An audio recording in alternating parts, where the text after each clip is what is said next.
Welcome back to my channel. I hope that you enjoyed today's video, and if you do, please give me a big thumbs up. And if this is your first time here, I hope that you'll subscribe and stick around. Today I'm going to be canning pork and beans. So I'm going to get started with the sauce. Now this sauce is the base that I use for both my beanie weenie recipes and my pork and bean recipes. And I really think that this comes pretty close to the store-bought taste of one of the more commercial ones. So you want to start with 16 ounces of tomato sauce. Now that's a pint.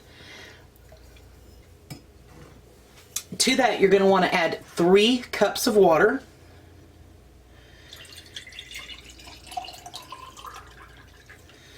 And a pint is 2 cups. So that means a half pint is going to be a cup.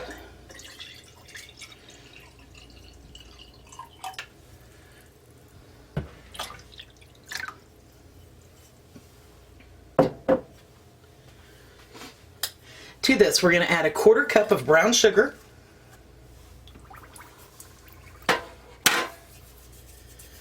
One teaspoon of yellow mustard, and I just eyeball it. I have a pretty good idea of what a teaspoon looks like. Go. 2 tablespoons of honey, and again I'm just going to eyeball it. Now you can use molasses or cane syrup. I think that the honey makes it taste more like the beanie weenies or the pork and beans that you get from the can.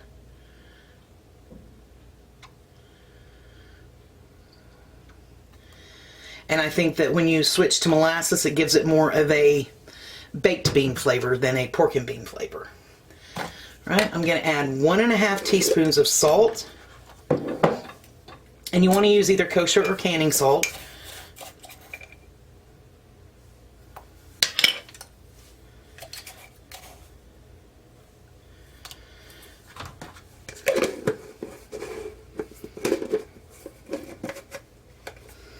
And 1 teaspoon liquid smoke.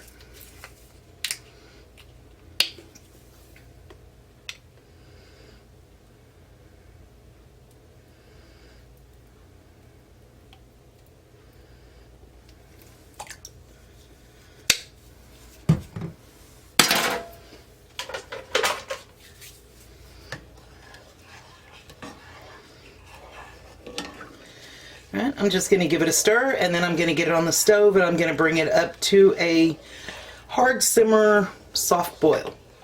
Once we get there, I will bring you back.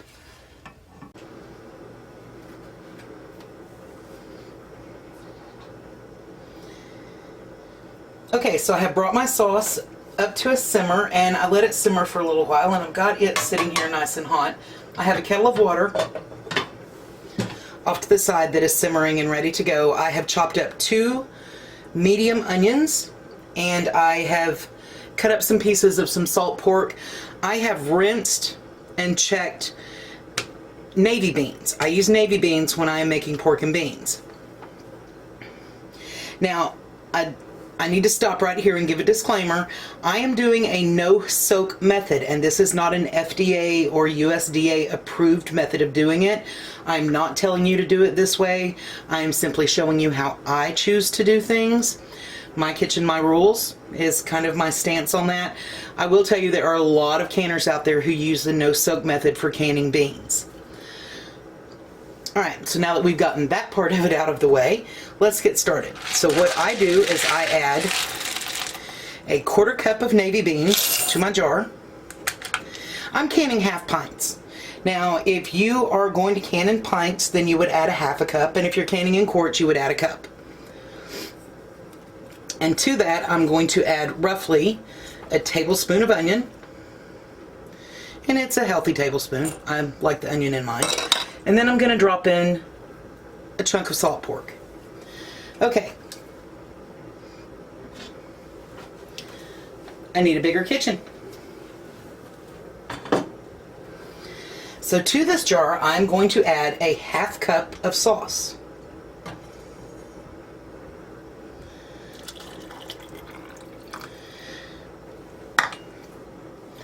Then I'm going to debubble, just to be sure there are no bubbles in it. Then I'm going to take my kettle of simmering water and I'm going to top that up to a 1-inch headspace. Now 1 inch is the bottom band on your jar for a visual, or if you have a debubbler, there is a little headspace gauge that you can use. And I am doing 1-inch headspace. That one looks good. So I'm going to go ahead and fill all of my jars, and then I will come back and we'll talk about what's next.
Okay, so this is a very important step and you don't want to miss this regardless of what you're canning. I'm going to take some plain white vinegar and I'm going to pour a little bit in this bowl.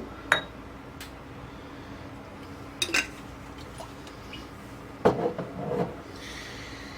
then I'm going to take a piece of paper towel, napkin, clean rag. Just want to make sure you don't skip this step. And what I'm going to do is I'm going to clean the tops of each of these jars.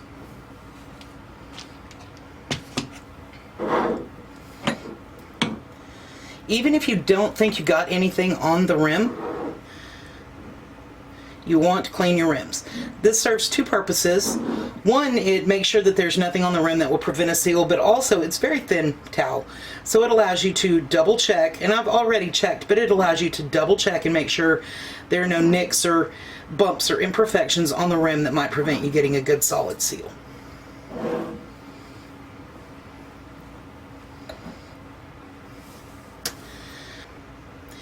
Now we are pressure canning, so I'm using my 23 quart Presto pressure canner, and I've done the safety checks. I've checked the vent pipe and the safety lock, and I've checked the gasket, and everything is in good working order, and I've got the 3 quarts of water, of hot water in it, and it's sitting over here staying warm. And since we're pressure canning, we do not have to simmer the lids. Now I still simmer for water bath, but it's no longer recommended that you simmer for pressure canning. So what I'm going to do now is I'm going to put the lids on and I'm going to get them in the canner, and then I will bring you back. Now these are only finger tight. That's important to know. You want to be able to, you don't want to crank them down on there like they're going to stay forever.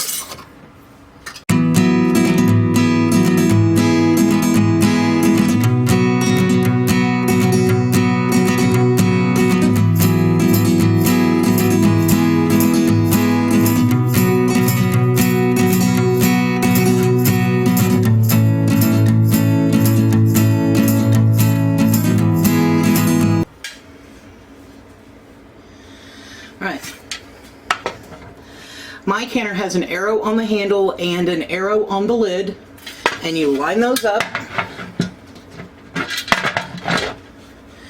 give it a twist, and now we're going to turn it on and we're going to let it come up to steam. Once it's up to temperature and there is a full steady stream, I will bring you back.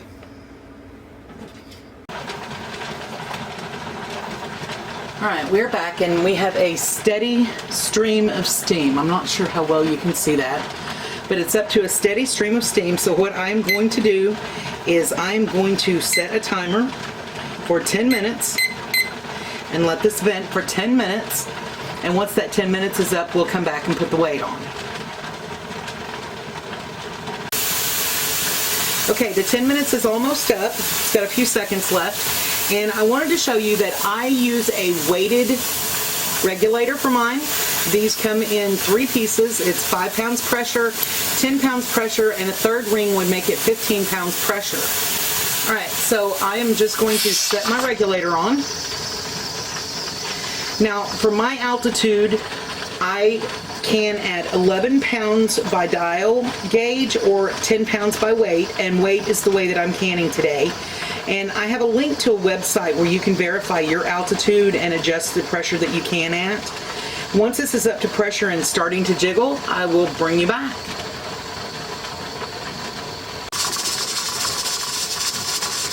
All right, we have come up to pressure and the regulator has started to jiggle. So I adjusted the element on my stove. The sweet spot for me is about medium, medium-low.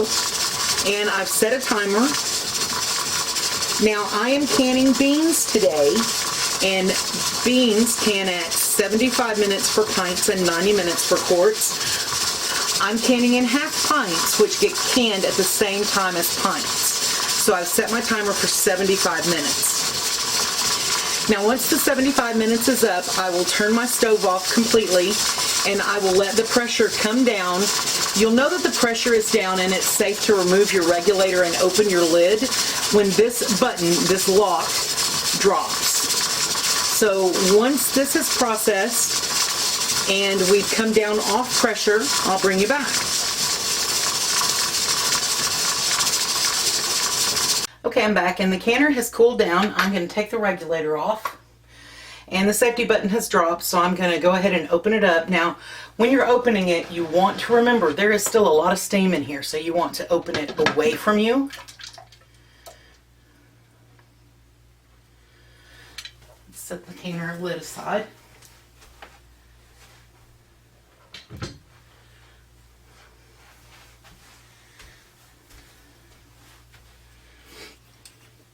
And then you want to lift your jars straight up and set them onto a cushioned surface. This is a towel that I use for most of my canning projects. The reason for using a towel is you don't want to set a boiling hot jar. Oh, I hear them sealing. That's so wonderful. You don't want to set a boiling hot jar directly onto a cold surface.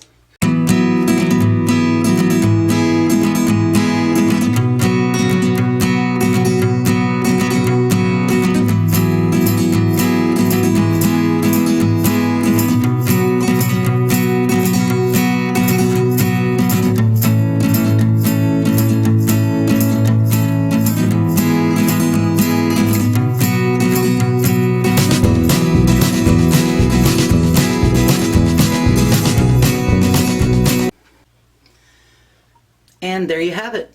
Pork and beans bubbling away in their jars, sealing beautifully. Thank you so much for watching today. I really hope that you enjoyed the video, and if you did, please give me a big thumbs up. If you enjoy videos of canning and mostly Southern cooking, I hope that you'll subscribe, and if you hit the notification bell, they'll let you know every time I upload a new video. Again, thank you so much for watching today. Have a wonderful rest of your day.